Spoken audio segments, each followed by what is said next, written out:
8월 셋째 주, 이제 벌써 아침 저녁으로는 좀 선선한 바람이 조금씩 불더라고요. 여러분, 그 아이유가 나오는 드라마 나의 아저씨를 보셨을 것입니다. 무한 경쟁 사회에서 사람답게 사는 게 무엇인가? 아이유는 자기가 2만 살이라고 그래요. 본인 자신이 2만 살. 그래서 아주 정말 속이 너무 깊은 사람으로 이렇게 등장을 하는데, 그것에 보면 참 한 공동체가 하나가 있어요.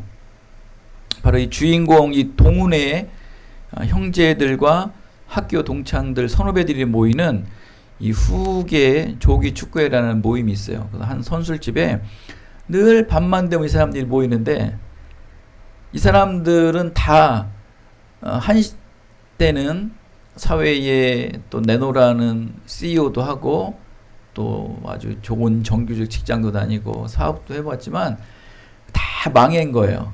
다 망한 그 선후배 동창들이 그 한 선술집에 모여서 늘 이렇게 술을 먹으며 얘기하고 막 수다를 떨고 아침에 일찍부터 일어나가지고 조기 축구회를 하면서 막 친목을 다지는 모임도 굉장히 너무 좋아요. 그 좀 이렇게 막 되게 딱딱한 그 드라마의 분위기를 이 후계 조기 축구회 사람들로, 조연들로 인해서 아주 재미를 더했던 그런 드라마였는데, 근데 그들의 그 모임을 이렇게 보면, 이 후계 조기 축구의 모임을 이렇게 보면은 망한 공동체예요. 망한 공동체. 망한 공동체인데 너무 보기에 좋은 거예요. 완전 망해도 폭삭 망한 거야, 이들은.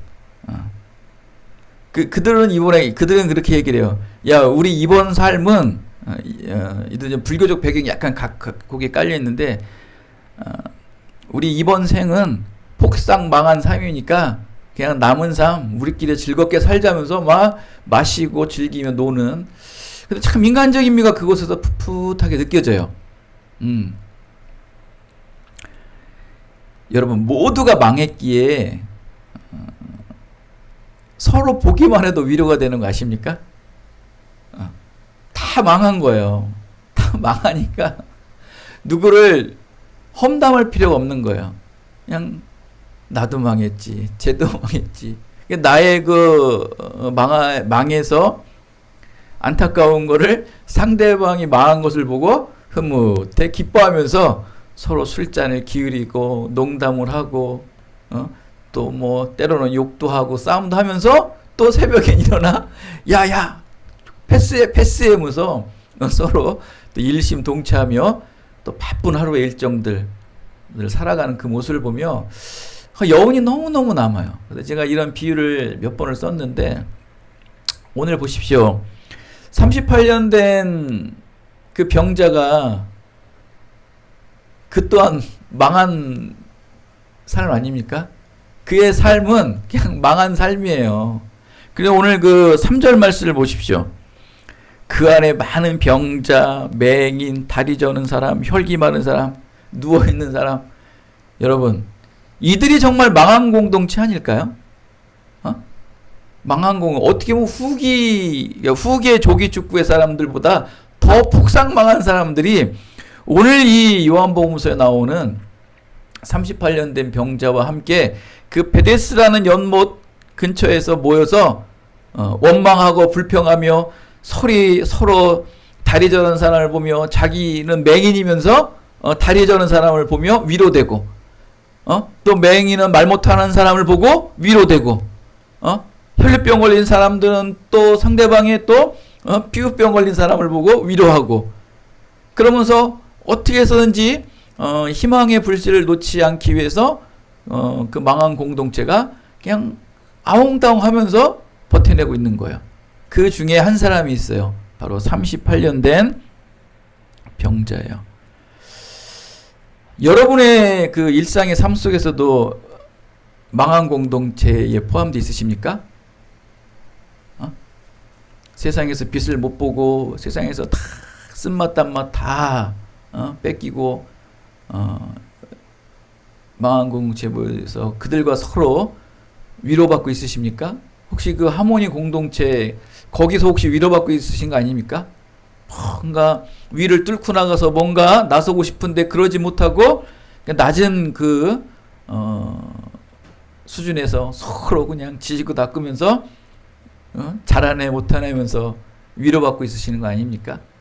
근데 그게 또 삶이에요. 막상 그 주류 사회는 몇 프로나 되겠습니까? 근데 여러분, 이 38년 된 이 병자가 속해 있는 이 망한 공동체의 사람들 보면요, 1년에 한 번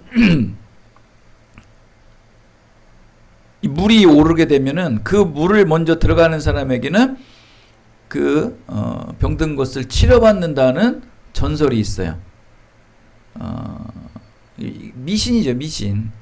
이 미신 같은 전설의 망한 공동체의 사람들은 모든 희망을 걸고 언제나 천사가 나타나 이 물을 동하게 해줄까라며 기대하면서 살아가는 거예요. 근데 그 중에서 딱 한 명이에요. 한 명만 먼저 가서 그 물에 들어가야지만 치료를 받는다는 거예요. 그 망한 공동체 속에서도 성공주의적 능력주의가 내포되어 있다는 거 아시죠? 그곳에서도 성공주의가 있고 능력이 출중한 사람만이 그 물에 들어가 치료를 받게 된다. 참 이런 말 들으면 씁쓸해요. 근데 늘 누워있는 자가 어찌 발로 걷는 사람보다 그 연못에 먼저 들어갈 수 있겠습니까? 그런데 늘 그는 희망과 소망을 잃어버리지 않고 그 망한 공동체 내에서 지지고 볶으면서 버텨내고 있고, 또 자기보다 못한 사람, 또 자기보다 같은 사람들을 보며 위로받으며 하루하루를 그냥 그렇게 살아가고 있는 상황이에요. 굉장히 그 아저씨라는 드라마와 이 망한 공동체가 너무나 유사한 점이 많죠. 다윗의 왕국을 이루기 위해 그 모였던 400명의 사람들도 다 망한 공동체 사람들이죠. 그죠?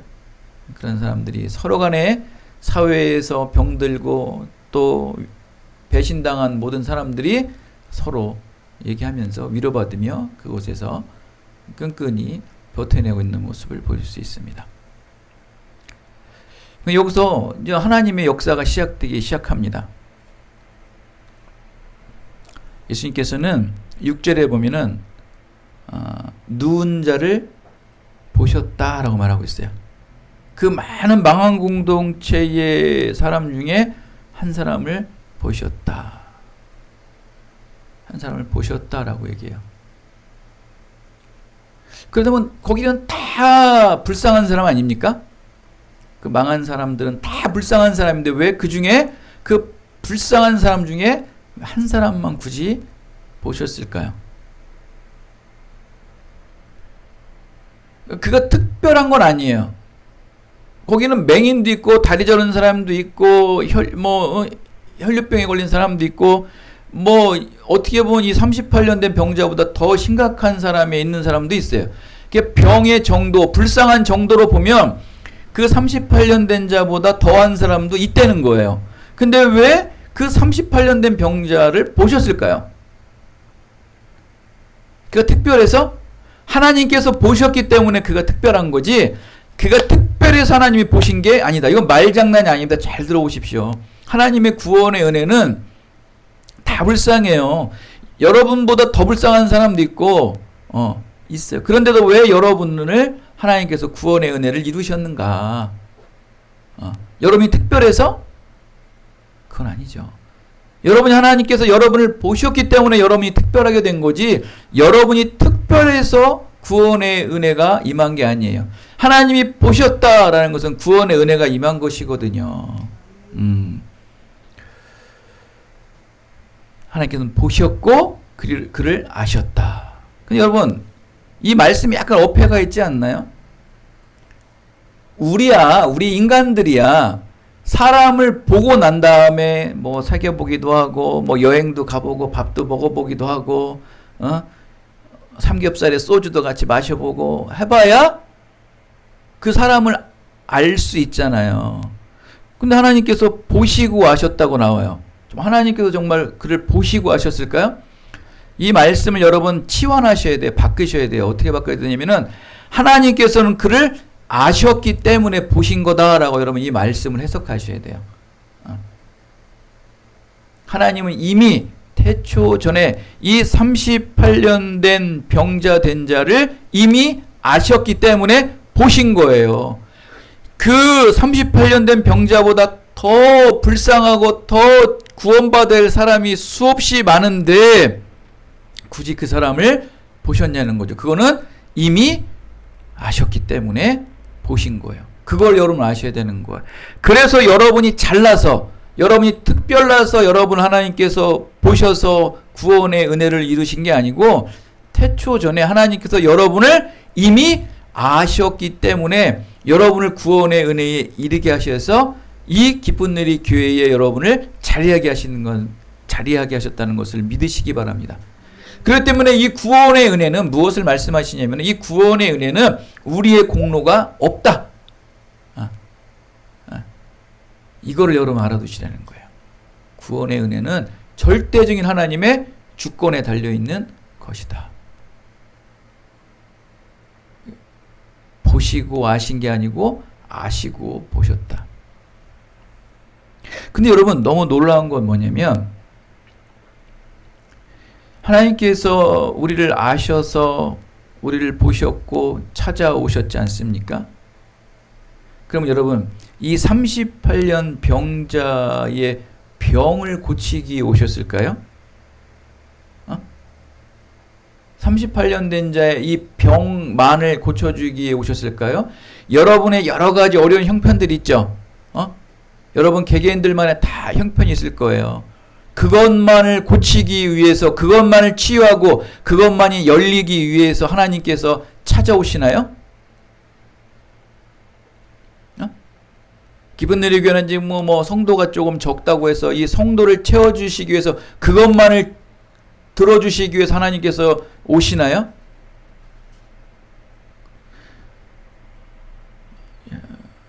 이렇게 여러분 이렇게 좁은 시야에 갇혀 있으면 안 된다는 거예요. 하나님께서 아시고 오셨다는 것은 여러분이 그 기도하는 여러분의 그 제목 때문에 오신 게 아니고 구원의 은혜를 베푸시기 위해 오셨다는 거예요. 그 한 가지의 여러분의 그 막 절망적인 기도와 간구 때문에 오신 게 아닌 구원의 은혜를 베풀어 주시기 위해 오셨다는 거예요.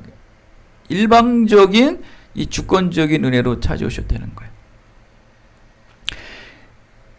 이게 우리 개개인들의 뭐 병, 뭐 고통의 원인을 해결해 주신다는 것은 이 참된 자유함을 위한 이 구원의 은혜를 베풀어 주시기 위한 것이. 그러니까 어떠한 병, 또 어떠한 여러분의 개개인들의 막혀 있는 삶을 이거를 세상에 구하지 않고 사람에 구하지 않고 하나님에게 구한 거. 그거 참 좋은 거예요.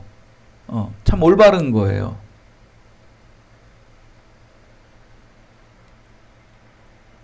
그럼 하나님께서는 그 병만을 위해서 여러분의 막혀있는 문제만을 위해서 하나님께서 찾아오셔서 구원의 은혜를 베풀어 주셨느냐?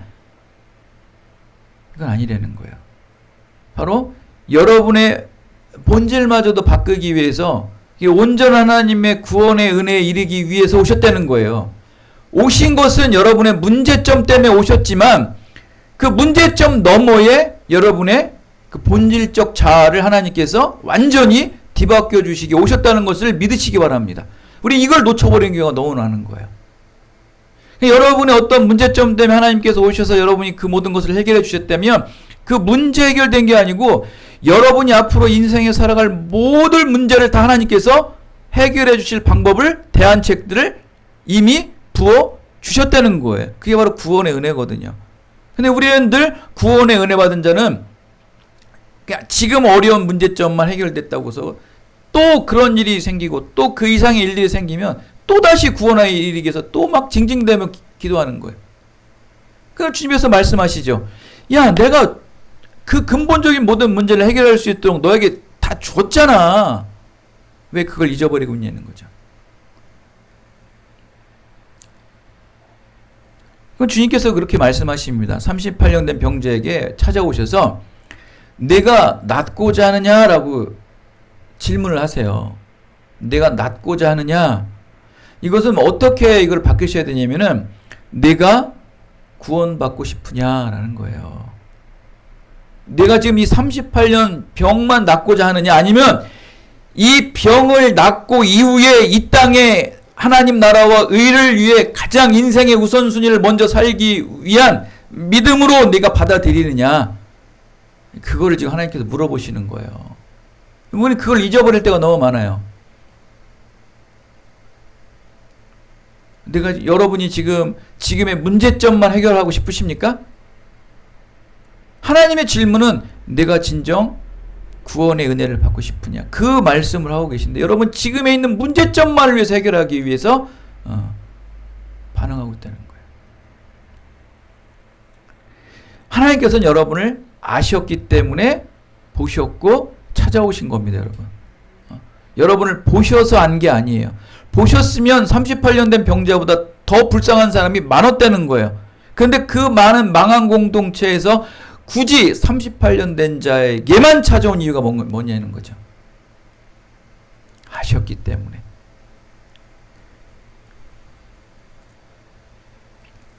이렇게 작은 현실의 질문 속에서 우리는 큰 구원의 질문의 답을 찾으셔야 돼요. 우리는 그냥 현실의 그 작은 문제만을 해결하기 위해서 그 작은 답만을 늘 얻으려고 하죠. 그냥 늘 반복되는 거예요. 그러면서 왜 교회 다니는데도 뭐 해결되는 게 없습니까? 하나님을 믿는데도 어찌 이렇게 삶이 풀리지 않습니까? 라는 원망과 불평이 늘 있는 거예요. 그래서 언제든지 그는 교회를 떠날 준비하고 있고 하나님을 늘 다른 신과 비교하며 늘 살아가고 있는 거예요. 언제든지 그런 준비가 되어 있다는 거예요. 그냥 이 작은 현실의 문제에만 답을 구하는 자들. 그러나 이 작은 답의 이 질문에 하나님께서 하신 이유는 큰 구원의 질문의 답을 찾으려는 거거든요.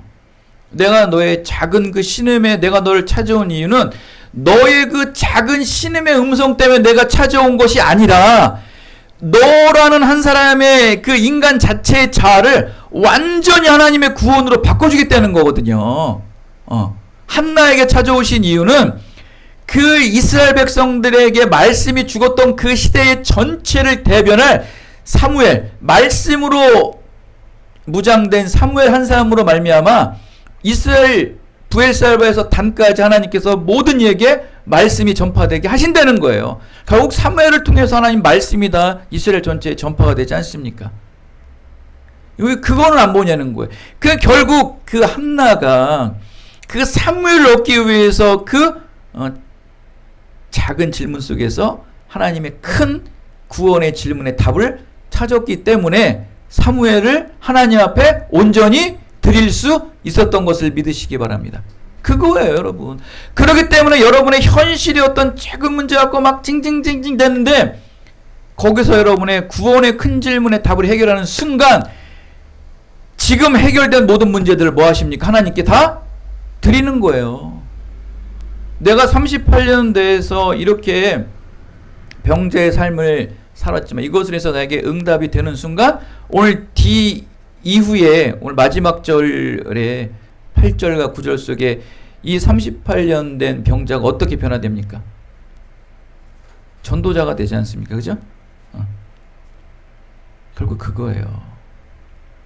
네가 낫고자 하느냐? 네가 구원의 은혜에 이르고자 하느냐?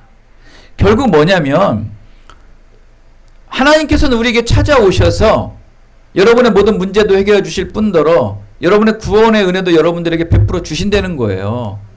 결국 그 영원한 구원의 은혜를 우리가 어떻게 반응하냐의 문제예요. 이걸 믿음으로 반응하느냐, 이것을 그냥 지금 현실에 당면된 문제만을 해결하고 마느냐에 달려있다는 거예요.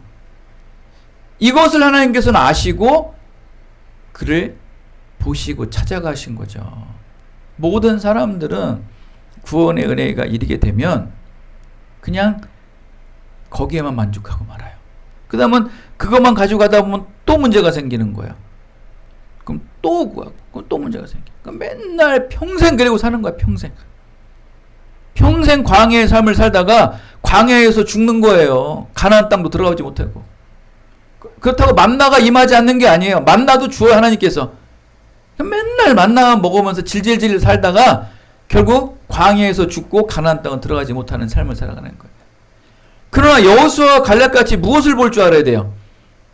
너의 이 광야의 삶의 현실은 그렇지만 꿈을 가지려는 거예요. 너의 구원의 은혜를 믿음으로 받은 자라면 저 가나안 땅을 점령할 소망과 꿈을 보라는 거예요. 남들은 정말 네피림의 어마어마한 그 무서운 모습을 보면서 쫄아가지고 벌벌벌 기는데 그 두 사람만 어떻습니까? 아유, 내 밥들이에요. 그냥 저거. 아유, 그냥 우유에 말아먹을 시리얼 같은 사람들이에요. 이 정도의 담대함. 그거 어디서 나오는 거예요? 작은 하나님의 현실의 문제의 질문에서 큰 구원의 질문의 답을 찾은 자들이 그렇게 사는 거예요. 여러분 지금 맨날 현실의 문제 때문에 징징대죠? 그까지 몇백만 원, 몇천만 원 때문에 징징. 아유, 쪼다같이들 살아요. 솔직히 저는 여러분 막 뭐 일을 저지르고 싶어도 하도 이제 일을 많이 저질러가지고 그걸 수습하냐고 힘드니까는 안 하는 것 뿐인데 사모님이 많이 말리시죠. 지금도 여러분 저는 항상 스탠바이를 하고 있어요. 언제만 걸리게만 해라.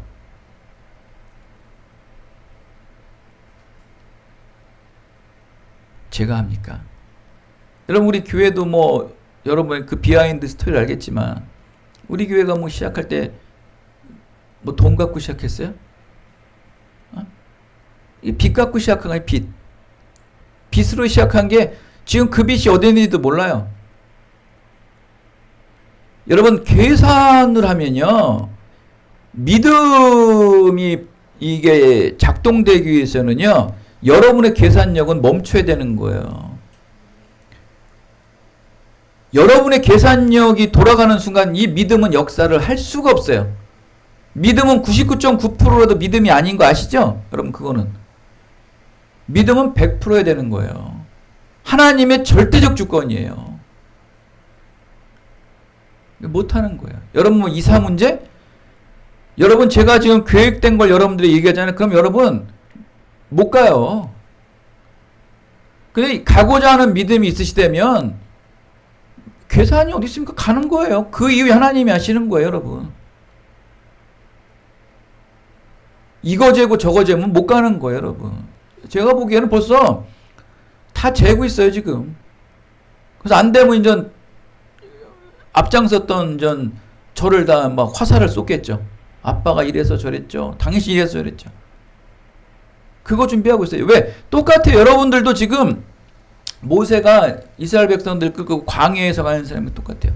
지금이야 당장 어려운 문제들을 뭐 해결해 주지만 이제 막상 이제 광야에 들어가 살면은 거기서 조금만 물을 안 주고 밥을 안 주면 그냥 바로 뭐 모세에게 뭐 그냥 죽이네 살리네 달려갈 텐데.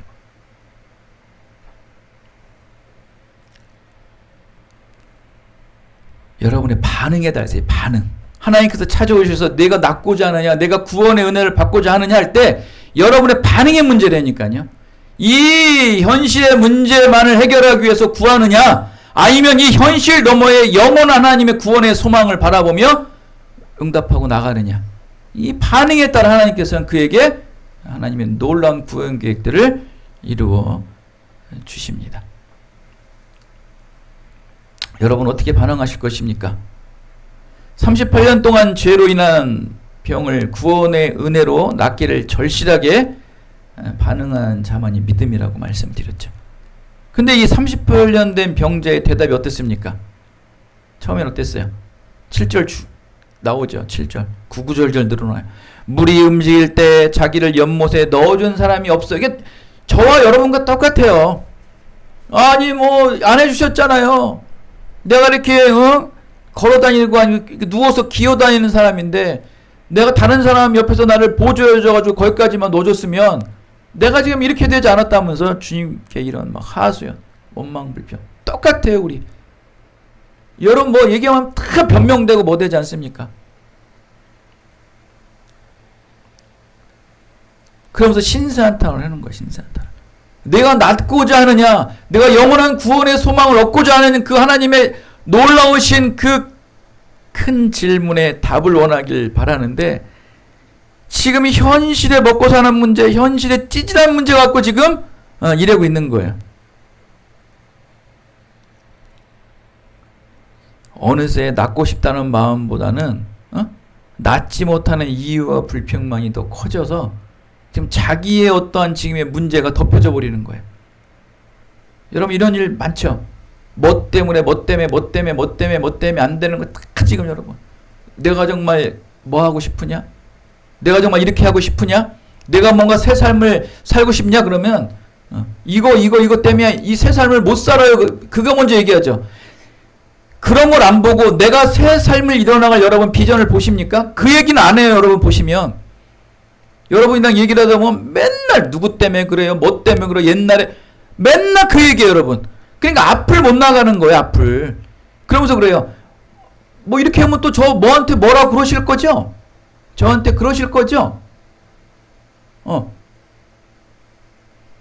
항상 그래요. 지금 이 38년 병자랑 다를 게 뭐가 있습니까? 낫지 못하는 이유와 불평만이 더 커지는 거예요. 내가 낳게 되면 이렇게 하겠습니다라는 말은 한마디도 없고, 내가 이렇게 낫지 못하게 한 이유와 불평과 원인만을 줄줄줄줄 얘기하고 있는 거예요. 환경 탓하고 있죠. 불신 탓. 이건 뭘 볼 줄 알아야 돼요? 그가 아직도 죄악에 머물러 있다. 죄악에 머물러 있는 거예요. 죄. 주님께서는 이 38년 된 병자를 찾아가신 이유는 딱 하나예요. 여러분 집중 좀 하세요. 38년 된 병자를 찾아가신 이유는 딱 하나라고요. 여러분 뭡니까? 왜 찾아갔을까요? 왜 찾아가셨을까요? 여러분 이렇게 집중 안 하면 또 이렇게 질문할 수밖에 없는 거예요. 왜 찾아갔을까요? 하나님께서.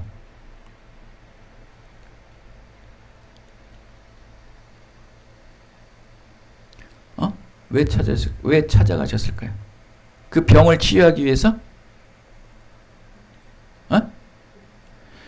구원을 해주기 위해서 가신 거죠? 그럼 구원을 하려면 뭐의 문제가 해결되는 거예요?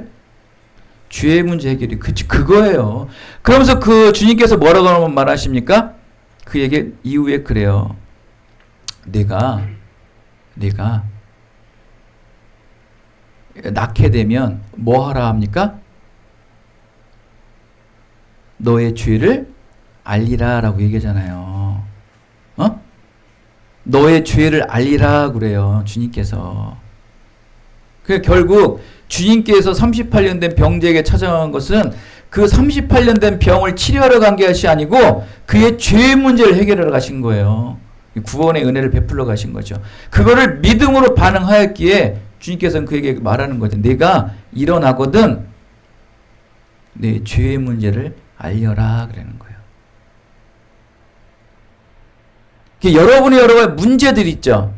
여러분의 모든 어떤 걸림돌들 있죠. 그게 다 어디서 나오는 걸까요? 특히 요한복음에서는 그런 게 굉장히 많아요. 여러분의 죄성 때문에 그런 죄성. 타락한 죄성이 여러분의 문제를 만들고 여러분의 현실의 암담함을 막고 있는 거예요. 그것을 여러분 끊임없이 세상적으로 또 어떤 세속적으로 이거를 찾고 오게 되면요. 그 죄는 계속 눈덩이처럼 커져요. 여러분 그 모든 문제점들을 하나님의 구원의 은혜의 방점에서 찾아내야지, 그걸 거기서 찾아내지 않으면 여러분 절대 그 문제는 계속 여러분한테 꼬이실 거예요. 주님께서 찾아오셔서 내가 낫기를 원하느냐? 내가 구원받기를 원하느냐? 내가 이 취업을 위해서 원하느냐? 내가 결혼 문제 때문에 원하느냐? 여러분의 인생의 중요한 그 기로점에서의 많은 문제점도 하나님께서 질문을 하세요. 내가 그걸 원하느냐? 아니 병든 사람에게 가장 필요한 게 뭐예요? 병 치료받는 거죠. 취업 못한 사람에게 가장 필요한 건 뭐예요? 취업의 문제죠. 결혼 못한 사람에게 가장 문제는 뭐예요? 결혼 못하는 거예요. 그건 그걸 물어보시는 거예요. 결혼하고 원하느냐? 내가 지금 취업하기를 원하느냐? 그거예요, 여러분. 내가 많은 성도가 채워진 교회를 원하느냐? 좋은 직장을 원하느냐? 여러분 계속 물어보시는 거예요, 여러분. 지금 계속 물어보시는 여러분은 계속 구하고 있는 거예요.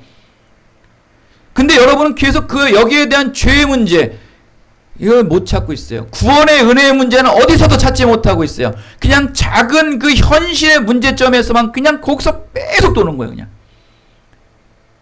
그 하나님의 구원의 큰 질문에서는 여러분 절도 찾지 못하고 있는 거예요. 이게 여러분의 문제점이 꼬여지는 거예요, 이게. 저는 그걸 끊임없이 여러분 얘기하지만 듣지 못하는 거예요. 예를 들어가지고 그 38년 된 병자를 치료가 됐어요. 치료해 주셨어요. 근데 이가 이제 이 38년 된 병자가 참된 구원의 은혜를 믿음으로 받지 못하고 하나님의 일방적인 은혜로 그냥 치유가 됐어요. 근데 기쁘겠죠. 치유가 됐으니까. 과연 그가 전도자로 변했을까요? 이것이 나의 죄로 인해서 치유받았다고 많은 사람들에게 복음을 전하는 전도자가 됐을까요? 교만해지겠죠. 그런 사람은 어떻게 되는 거예요? 차라리 그 병을 치료받지 않은 게 낫겠죠. 그거 우리가 이제 사무엘상에서 우리가 그 말씀을 나눌 텐데, 그게 여러분 허용된 징계라는 이거 말 들어보셨어요? 허용된 징계? 그냥 허용된 거예요. 잘 먹고 잘 사는 걸 하나님께서 허용해 주시는 거예요. 그게 징계예요, 여러분. 잘 먹고 잘 살아요. 그 교회도 잘 다니고 11조도 잘하는데 하나님이 아무런 관여도 하지 않으세요. 어떤 역사도 일어나지 않으세요. 그게 허용된 징계예요, 여러분. 그 무섭지 않나요? 임금을 원하잖아요. 사람 왕을 원하잖아요. 사무엘상에서. 그냥 해주시잖아요. 근데 그게 징계가 되는 거 아시죠? 그 왕이 되어야 되는 왕권이 되면은 왕권의 삶을 살아가는 여러 가지 제도가 있어요. 그건 뭡니까? 결국 사람을 옮아매는 거거든요. 근데 그들이 좋대고 하나님 허용해 주시는 거예요. 그게 허용된 징계예요. 여러분 잘 먹고 잘 살 수 있습니다, 여러분. 허용해 주십니다, 하나님께서는. 근데 그게 징계인 거 아십니까? 거기에 대한 세상에 지켜야 될, 인간적으로 지켜야 될 규약들이 얼마나 많은지 아세요? 그냥 그거에 올무에 걸려서 평생 사는 거예요. 그러니까 벌어도 편하지 않고 많아도 편하지 않고 평안이 없는 거예요. 평안이 없는 삶, 기쁨이 없는 삶, 감사가 없는 삶. 이게 그리스도인이 아니죠. 그러니까 복음을 전하지 못하는 거예요. 교회는 다니는데 그리스도의 향기의 냄새가 나지 않고 희생적이고 순종하는 냄새 하나도 안 나는 거예요. 이게 우리 현실의 이 시대의 교회가 이래요. 가룟 유다처럼 예수님을 팔아먹을 것을 주님께서는 미리 아시지만 그래도 가룟 유다에게 발가락 사이사이를 하나님께서 손가락을 넣으시면서 씻어주는 그 섬김, 그거를 못한다는 거죠. 그렇다고 그는 안 돌아옵니다. 가룟 유다는 안 돌아옵니다, 여러분. 새벽이 다시는 오지 않는 밤으로 나가버려요. 그 가룟 유다는 그 밤에 떠나는 순간 이 새벽은 오지 않아요, 그에게는. 영원한 어둠 속에 사는 거예요. 그가 떠날 때 떠나라고 주님께서 등 때밀지 않았어요. 끊임없이 사랑. 떡을 고르는데도 입에 넣어주지 않습니까? 그거는 원래 그 당시 유대 사회에서 존중하는 사람에게 그 떡을 입에 넣어주는 거예요. 그런데 가룟 유다에게 주님께서 그 떡을 넣어주는 거예요. 그게 가능합니까? 나를 팔아먹을 놈을? 현실의 문제만을 해결하는 사람에게는 이러한 가룟 유다의 아픔에 처하게 된다. 이게 허용된 징계입니다, 여러분. 여러분 좋아하지 마십시오. 주님께서 여러분의 문제를 질문할 때 김사모 새로운 사역을 원하냐고 물어요. 내가 낳고자 하는 말씀처럼 신진한 청년, 내가 좋은 직장을 원하느냐? 좋은 배우자를 만나 결혼하는 걸 원하느냐? 물어봐요. 영우가 내가 좋은 직장을 원하느냐? 물어봐요.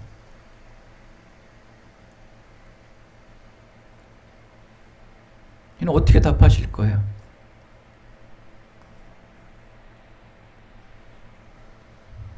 여러분의 반응에 달려있는 거예요. 반응. 결국 이 하나님의 이 구원의 은혜는 여러분의 믿음의 반응에 달려있는 거예요. 믿음의 반응. 요한복음 5장 14절은 말하죠. 그 후에 예수께서 성전에서 그 사람을 만나 이르시되 보라 내가 나았으니 더 심한 것이 생기지 않게 다시는 죄를 범하지 말라 말하죠. 이 38년간의 병이 죄의 결과였다는 걸 아시는 거야. 여러분의 막혔던 모든 이 땅의 현실의 문제들이 결국 죄라는 것을 여러분 인정을 하셔야 돼요. 철저히 하나님 앞에, 그래서 당연히 회개는 동반이 되어야지만 철저히 하나님 앞에 여러분의 현실의 문제 앞에 순종해야 된다. 더 낮아져야 된다. 그래서 그 질문을 통해서 여러분, 내가 그래도 하나님의 이 길을 가겠습니다. 내가 이 직업의 문제, 결혼의 문제 때문에 하나님께 물으셨을 때 제가 이 모든 문제를 해결해 주시면 주님께서 우리의 죄를 위해서 십자가에 못 박혀 돌아가셨던 그 십자가의 길을 제가 믿음으로 갈게 하면서 정말 막 통회하며 대걸대걸 불러야 돼요. 여러분, 그렇게 질문하는 자체가 하나님께서 여러분에게 이루시기 위함이에요. 하나님께서 여러분에게 찾아오시고 여러분 그런 질문을 하셨다라는 것은 여러분이 벌써 그런 질문을 가지고 계셨다는 것은 하나님 여러분에게 질문하는 거거든요. 그건 하나님께서 여러분에게 응답해 주시기 오신 거예요. 아셨기 때문에 오신 거예요. 그럼 여러분의 문제에 달려있는 거예요. 여러분의 반응의 문제에 달려있는 거예요. 반응하셔야 돼요. 그럼 뭐 반응해야 돼요? 내가 이 십자가에 지신 죄의 문제를 해결해 주신 주님과 같이 제가 갈게요. 이 고백을 듣고 싶은 거세요. 주님께서는. 근데 그 고백이 하나도 안 나오죠, 여러분. 내가 이거 되면 이렇게 맨 그 계획만 있지, 내가 이게 응답되었을 때, 하나님께서 이 문제가 해결되었을 때, 이 38년 된 병이 해결되었을 때, 이 취업이, 결혼의 문제가 해결되었을 때, 내가 이걸 가지고 하나님께 십자가를 지고 온 마음과 온 정성을 다하여 가장 인생의 가치 우선을 하나님에게 먼저 드리겠습니다라는 고백은 하나도 없어요. 이게 되겠냐고, 여러분. 교회를 내 교회로 생각하는 사람이 하나도 없어요. 다 여러분의 하나에 대한 욕구 만족을 위한, 여러분의 종교심을 채워준 하나의 그냥 채플이에요, 채플. 학점 받으려는 채플입니까, 여러분? 여러분, 이 예배 안 들으면 학점이 안 나와요? 그런 예배가 되어버린 거예요, 지금. 미래에 소망이 없습니다, 여러분.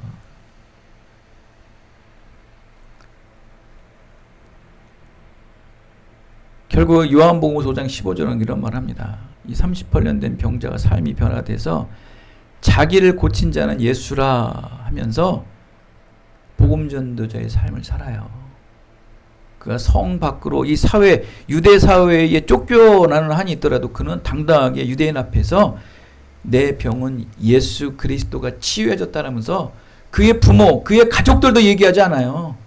근데 이 38년의 병자는 얘기합니다. 여러분, 어디 가서 하나님으로부터 취업이 되고 하나님으로부터 결혼하면 그 여인에게, 그 직장에게 나는 그리스도인이요, 난 하나님의 사람이요라고 선포할 수 있겠냐는 거예요. 그건 하나님이 원하시는 거예요. 그때 하나님께서는 응답해 주시고 여러분이 생각하지 않은 놀라운 일들로 길을 열어주시는 거예요. 할렐루야. 절대 안 열립니다, 여러분. 열려도 허용된 징계로 살아가는 거예요. 맨날 죄책에 빠져 있고 맨날 율법적인 삶에 빠져서 그 올매에 걸려서 맨날 사는 거예요. 그 맨날 맘나만 먹고 사는 거예요, 여러분.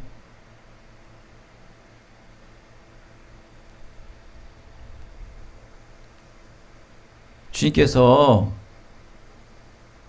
일어나 자리를 들고 벗어나라 라는 말씀을 믿음으로 받아들이세요. 제발 여러분, 이제 그 38년 병자에게 그의 반응을 보고 하나님께서 말씀하신 건 딴 거 아니에요. 일어나 자리를 들고 벗어나라 그러는 거예요. 일어나려는 거예요. 그러면 그 말을 믿음으로 받아들이는 거예요. 지금 오늘 여러분들에게 말한 말씀을 믿음으로 받아들이라고요. 여러분의 모든 이 작은 문제를 큰 구원의 질문으로 답하시기 위해선 믿음으로 받아들여서 일어서시라고요. 그때 홍해바다가 갈라지듯 여러분의 모든 인생의 문은 갈라지는 거예요. 오랫동안 습관이 되고 생활이 되어버린 죄의 깊은 뿌리까지 뽑아내시고 잘라버리실 때 동서남북 모든 곳으로 새로운 길이 열렸기 때문에 갈 바를 알지 못하는 그런 우리의 생각이지, 하나님께서는 동쪽도 아니고 서쪽도 아니고 남쪽도 아니고 북쪽도 아닌 동서남북 다 열려 있는 거예요. 우리가 갈 바를 알지 못하는 건 우리가 갈 바를 알지 못하는 거지, 동쪽 서쪽이 문제가 아니고 여러분이 가는 길이 하나님 길이 되는 거예요. 할렐루야. 하나님은 그렇게 고백한 자에게, 죄의 깊은 뿌리까지 뽑아내리고 잘라버린 자에게는요, 모든 길을 열어놓으시는 거예요. 여러분 뭐든지 해보십시오. 죄의 문제가 해결되고 하나님의 은혜의 문제가 해결되고 믿음으로 하나님 앞에 모든 걸 우선순위를 바치는 여러분들이라면 무엇이든지 해보시라고요. 다 열려있다니까요. 여러분, 동서남북 구할 것도 없어요. 여러분, 하나님이 오른쪽에 하나님이십니까? 왼쪽에 하나님이십니까? 무슨 점지행위 하나님은 그런 분이 아니세요. 우주 만물을 창조하시는 전지전능하신 분이시기 때문에 모든 것을 다 열어놓으셨다는 거예요. 여러분은 늘 거기에 봉착되는 거. 동쪽으로 갈까 서쪽으로 갈까? 아니야, 서울은 강해, 충청도로 가야 돼. 그건 여러분의 제한이라고 말씀드렸죠. 나는 컴퓨터도 못해가지고 나는 안 돼. 그런 일 가면 못 가. 그건 다 여러분의 문제라고요. 하나님은 다 열어오셨다고요. 아니 어떻게 하나님을 여러분의 그 제한된 그 쓰레 같은 여러분의 그 생각으로 가둬놓으십니까? 하나님이 그런 하나님이세요? 왜 하나님을 여러분의 제한된 지혜로 가둬놓으시냐고요. 정말 통탄할 일입니다. 여러분, 가둬놓지 마세요. 갈 바를 알지 못하는 건 하나님이 아니고 여러분이라는 걸 여러분 기억해 두시는 거예요. 그렇다고 아브라함이 동쪽으로 갔습니까? 서쪽으로 갔습니까? 알아요? 갈 바를 알지 못했지만 갔다는 거예요. 왜? 그는 결국 무엇을 얻은 거야? 어디를 가든 하나님께서 열어주시는구나, 믿음이거든요. 그 믿음의 조상이 결국 정했던 그 믿음을 잃어버리고 사는 거예요. 여러분들은 죄의 뿌리 잘라버리십시오. 죄의 가지 잘라버리셔야 돼요. 그렇기 때문에 여러분, 홍해가 갈라지듯 동서남북의 모든 길이 열려지듯 여러분이 가고 원하고 바라는 길들은 모든 것이 믿음 안에서, 말씀 안에서 충만하게 이루어지게 되시기를 예수 그리스도의 이름으로 축원드리겠습니다. 아멘. 은혜가 풍성하신 아버지 하나님 감사합니다. 우리의 이 제한된 생각과